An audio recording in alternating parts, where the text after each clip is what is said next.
Nous abordons les propriétés arithmétiques des polynômes. Vous allez voir qu'il y a de grandes similarités entre l'arithmétique des entiers et l'arithmétique des polynômes. On commence par la division euclidienne de polynômes.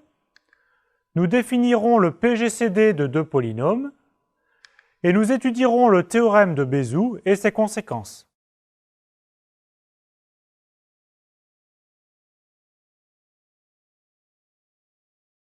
Prenons deux polynômes A et B à coefficient dans K.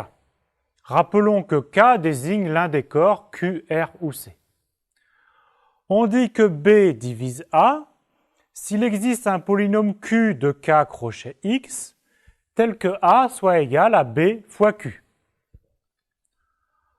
On note alors B divise A. On dit aussi que A est un multiple de B ou que A est divisible par B. Commençons par les propriétés évidentes, comme A divise A, 1 divise A, et A divise le polynôme nul. Puis, nous avons que si à la fois A divise B et B divise A, alors on ne peut pas dire que A égale B, mais presque. Il existe une constante non nulle telle que A est égale à lambda fois B. Aussi, si A divise B et B divise C, alors A divise C. Enfin, si C divise A et si C divise aussi B, alors quels que soient les polynômes U et V, on a que C divise A fois U plus B fois V.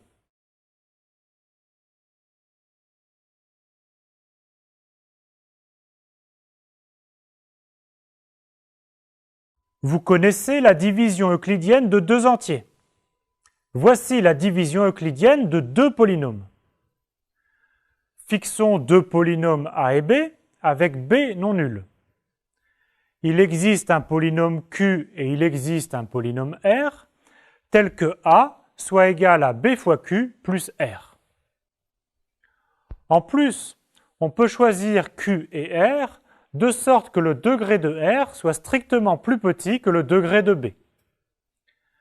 Avec cette condition de degré, les polynômes Q et R sont uniques. Théorème, il existe deux polynômes Q et R uniques, tels que A est égal à B fois Q plus R et degré de R strictement plus petit que degré de B. Bien sûr, par analogie avec l'arithmétique des entiers, Q s'appelle le quotient et R le reste. Retenez bien la condition sur les degrés, qui permet l'unicité. Le degré de R est strictement plus petit que le degré de B. Cela signifie que ou bien R est nul, ou bien 0 inférieur ou égal à degré de R strictement inférieur à degré de B. Bien sûr, si le reste est nul, alors A est égal à B fois Q. Donc B divise A. Et réciproquement, si B divise A, alors le reste est nul.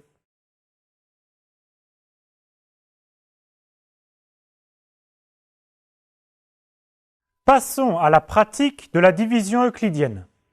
Si vous n'êtes pas à l'aise avec les divisions, commencez donc par revoir les divisions d'entiers, car pour les polynômes, la démarche est similaire. On souhaite calculer la division euclidienne de ce polynôme A par ce polynôme B. On va trouver un quotient Q et un reste R, qui vérifie A est égal à B fois Q plus R, et degré de R est égal à 1, qui est strictement plus petit que degré de B est égal à 2. On pose une division de polynôme comme on pose une division euclidienne de deux entiers. Ici A, ici B, on va chercher le quotient et le reste sera là.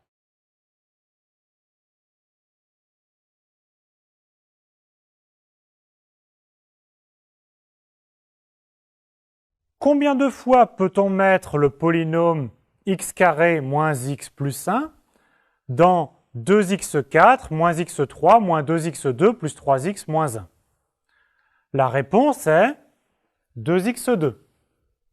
En effet, si on multiplie x carré moins x plus 1 par 2x2, alors on va obtenir un polynôme qui commence par 2x4, comme lui. Le quotient commence donc par 2x2. Pour continuer, on multiplie 2x2 par x carré moins x plus 1, ce qui vaut 2x4 moins 2x3 plus 2x2, que l'on soustrait à notre polynôme de départ. On a tout fait pour que les termes de degré 4 s'annulent. Donc dans la soustraction, il n'y a pas de terme de degré 4. Moins x3 moins 2x3 donne plus x3. Moins 2x2 moins 2x2 donne moins 4x2. Puis 3x moins 0 et moins 1 moins 0. On obtient donc un reste provisoire égal à x3 moins 4x2 plus 3x moins 1.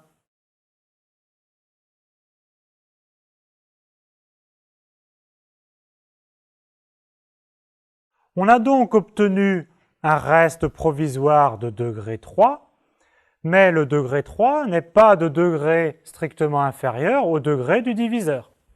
Donc on recommence.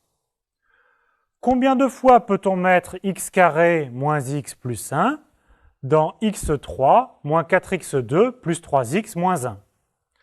Réponse, x fois. On calcule x fois x carré moins x plus 1, que l'on soustrait au reste provisoire. Le nouveau reste est moins 3x2 plus 2x moins 1. Bien sûr, on passe d'un reste de degré 3 à un reste de degré 2. Mais on veut un reste de degré strictement inférieur à 2. Donc on recommence. Combien de fois peut-on mettre x carré moins x plus 1 dans moins 3x2 plus 2x moins 1? Réponse, moins 3 fois. On multiplie x carré moins x plus 1 par moins 3 et on soustrait. On obtient un nouveau reste qui est moins x plus 2. Comme ce reste est de degré 1, il est bien strictement inférieur au degré de notre diviseur. On arrête ici le processus.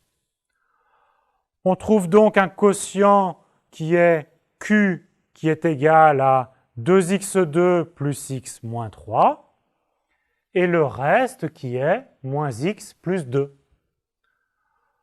On n'oublie pas de vérifier qu'effectivement A est égal à B fois Q plus R.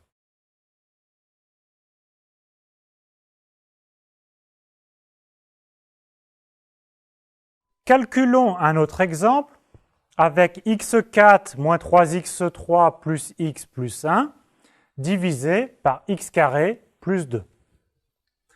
On pose la division et on prend soin de bien présenter les polynômes. Par exemple ici, on laisse de la place pour les monômes en x carré. Pour obtenir un terme de degré 4, on doit multiplier x carré plus 2 par x carré. On calcule x carré par x carré plus 2. Voilà.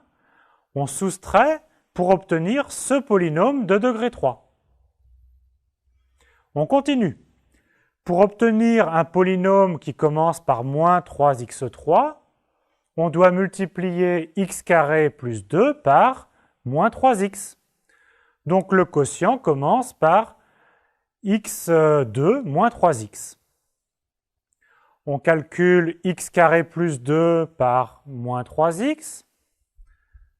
Voilà. Et on soustrait.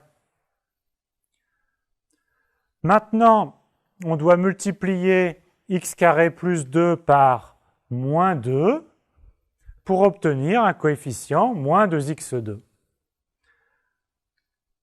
On soustrait et on obtient un reste qui vaut 7x plus 5. Son degré est bien strictement inférieur au degré du quotient. Donc, on s'arrête là. On trouve un quotient égal à x carré moins 3x moins 2 et un reste égal à 7x plus 5 et on fait une vérification rapide.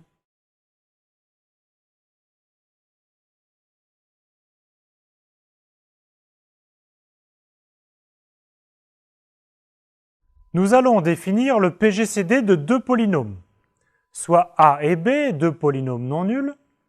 Il existe un unique polynôme unitaire de plus grand degré qui divise à la fois a et b. Rappelons qu'unitaire signifie que le coefficient dominant est 1. Cet unique polynôme est appelé le PGCD, plus grand diviseur commun de a et b. Et on le note, PGCD de a et b. Notez que l'on suppose que le PGCD est unitaire pour avoir l'unicité. Enfin, une propriété similaire à celle des entiers, si A est égal à B fois Q plus R, alors le PGCD de A et de B est égal au PGCD de B et de R. Ce sera important pour la suite.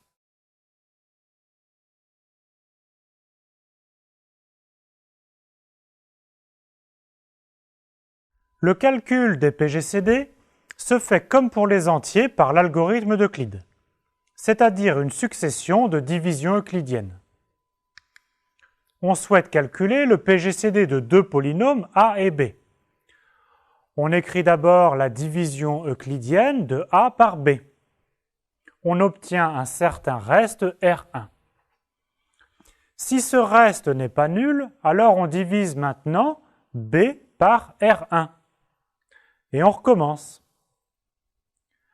À chaque étape, c'est le diviseur de la ligne au-dessus que l'on divise par le reste de la ligne d'au-dessus.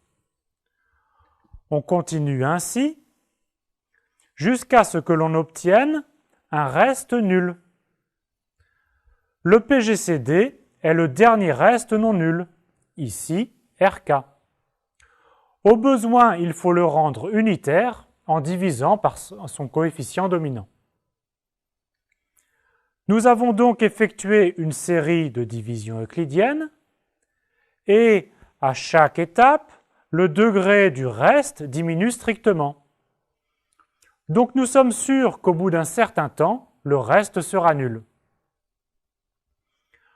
Enfin, ce qui justifie que l'algorithme donne le bon résultat, c'est que nous avons vu que le PGCD de A et B est égal au PGCD de B et R1, puis en itérant, le PGCD de B et de R1 est égal au PGCD de R1 et R2, etc., jusqu'à PGCD de RK avec le polynôme nul, qui est RK.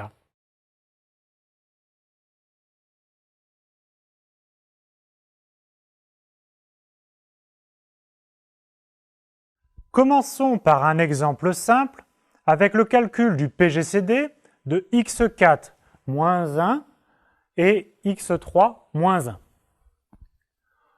On commence l'algorithme d'Euclide en divisant A par B. x4 moins 1 est égal à x3 moins 1 fois x plus x moins 1.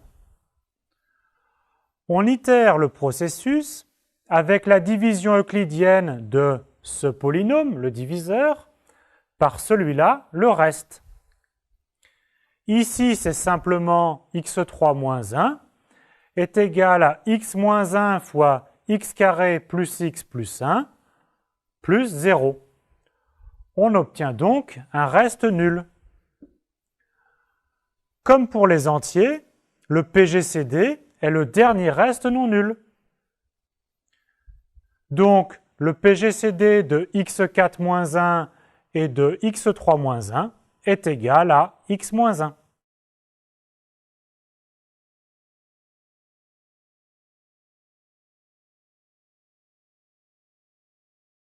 Calculons le PGCD de A est égal à x5 plus x4 plus 2x3 plus x2 plus x plus 2 avec B qui est égal à x4 plus 2x3 plus x2 moins 4. La division euclidienne de A par B s'écrit ainsi. On divise ensuite B par le reste obtenu. Ensuite, ce qui était le diviseur devient le dividende et ce qui était le reste devient le diviseur. On obtient ici un reste nul. C'est-à-dire que x carré plus x plus 2 divise ce polynôme. Le PGCD est le dernier reste non nul rendu unitaire. Donc on n'oublie pas que par définition, le PGCD est un polynôme dont le coefficient dominant est 1. Ainsi, le PGCD de A et de B est égal à x carré plus x plus 2.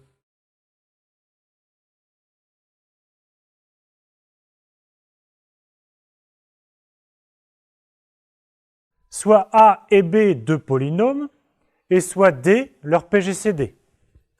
Le théorème de Bézout assure qu'il existe deux polynômes U et V, tels que A fois U plus B fois V soit égal à D. Ce théorème découle de l'algorithme d'Euclide et plus spécialement de sa remontée, comme on le voit sur l'exemple suivant. Nous avons calculé que le PGCD de x4-1 avec x3-1 était égal à x-1. Nous remontons l'algorithme d'Euclide. Ici, il n'y avait qu'une seule ligne. x4-1 est égal à x3-1 fois x plus x-1, que nous réécrivons en partant du reste. x-1 est égal à x4-1 fois 1 plus x3-1 fois moins x. Donc U est égal à 1 et V est égal à moins x conviennent.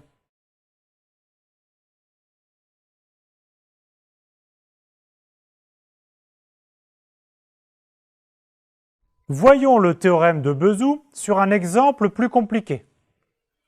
Nous avions calculé par l'algorithme d'Euclide que pour ces deux polynômes, leur PGCD était x carré plus x plus 2. Voici les étapes de l'algorithme d'Euclide. Division euclidienne de A par B, puis division euclidienne de B par le reste, et pour la dernière division euclidienne, le reste est nul. On part donc du PGCD, qui est obtenu par le dernier reste non nul. Et on réécrit l'avant-dernière ligne sous cette forme. Maintenant, le polynôme 3x3 plus 2x2 plus 5x moins 2 qui apparaît est en fait le reste de la ligne du dessus. Donc, on remplace ce polynôme par une expression en fonction de A et de B. Voici ce que l'on obtient. Maintenant, on regroupe les termes. Et donc, en posant U qui est égal à 1/14 de 3x plus 4 et V qui est égal à moins 1/14 de 3x2 plus x plus 5, nous avons bien écrit que A fois U plus B fois V est égal à D.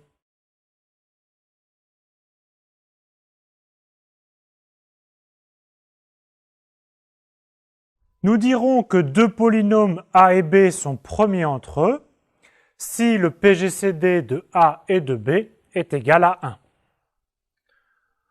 Pour A et B quelconque, on peut toujours se ramener à des polynômes premiers entre eux. Si le PGCD de A et de B est égal à D, alors A et B s'écrivent A est égal à D fois A', B est égal à D fois B', avec A' et B' deux polynômes qui vérifient PGCD de A' et B' est égal à 1, donc premier entre eux.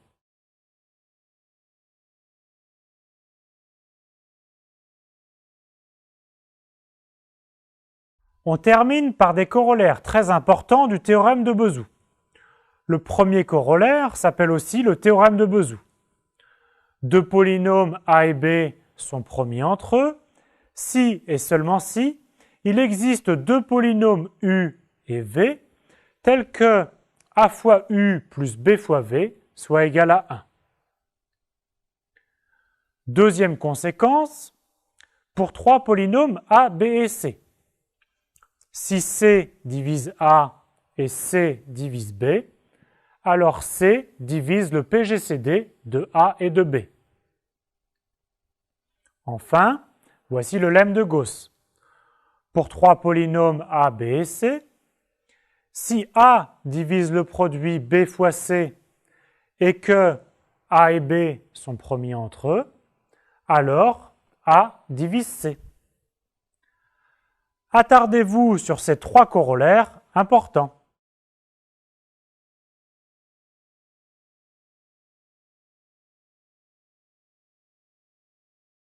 À vous de faire ces exercices.